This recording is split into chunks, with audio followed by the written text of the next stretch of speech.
আজকে একটা গল্প বলবো, শুনবা? হ্যাঁ বলো। একটা ছেলে ছিল যে তার নিজের চেয়েও একটা মেয়েকে বেশি ভালোবাসতো। তারপর? একদিন তাদের মাঝে ঝগড়া হয়। ঝগড়াটা ছোট ছিল, কিন্তু নীরবতাটা ভয়ঙ্কর। বেশি ভালোবাসা মনে হয় ক্ষতি করে, তাই না? হ্যাঁ করে, যখন মানুষটা চুপ হয়ে যায়। তখন ছেলেটা কি করলো? সে বুঝে গেছিল ভুলটা তারই। তারপর কি হলো?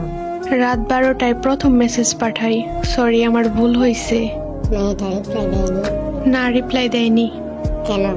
কারণ রাগে সে ফোনটা পাশে রেখে ঘুমিয়ে পড়ে, আর ছেলেটা ঘুমাতে পারেনি। তারপর? একটার পর একটা কল আর মেসেজ দেয়, স্ক্রিনে রিং যায় আর কেটে যায়। তাও রিপ্লাই দেয়নি? না, প্রতিটা রিং এর সাথে ছেলেটার বুক একটু একটু করে ভেঙে যায়। সে থামেনি? থামেনি। রাত 3টার পর আবার মেসেজ দেয়, একটু কথা বলো প্লিজ, আমি ঠিক হয়ে যাব। মেয়েটা তখন কি চুপ করেছিল? হ্যাঁ, মেয়েটাও কষ্ট পেয়ে গভীর ঘুমে ঘুমিয়ে পড়ছিল। তারপর?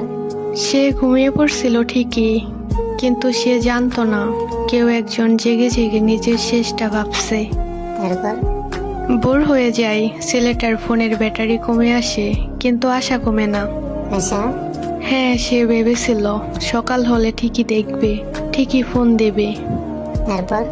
সকাল 10টায় মেয়েটা ঘুম থেকে ওঠে, একসাথে সব মেসেজ দেখে, মিসড কল দেখে, আর হাত কাঁপতে থাকে।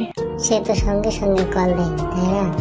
দেয়, বারবার দেয়, মেসেজও পাঠায়, আমি ঘুমিয়েছিলাম, সরি, এখন কথা বলো প্লিজ। ফোন ধরেনি? না, কারণ তখন ফোনটা বেজে উঠছিল নিঃশব্দ ঘরে। কেন? কারণ সেখানে ভালোবাসাটা দেরিতে পৌঁছেছিল। মানে ঠিক করে বলো। মানে ততক্ষণে ছেলেটার নিথর দেহ ফ্যানের সাথে ঝুলছিল। একটা ছোট রাগ, একটা না দেওয়া রিপ্লাই, সবকিছু কেড়ে নেয়। এই গল্পটা তুমি আমাকে কেন বলছো? কারণ গল্পটা শুধু গল্প না, এটা একটা সতর্কবার্তা।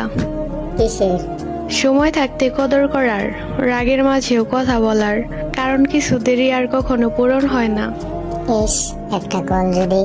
হ্যাঁ, একটা কল, একটা মেসেজ, হ্যাঁ আমি আছি, এতে হয়তো বা পুরো গল্পটাই বদলে যেত। ঠিক বলছো।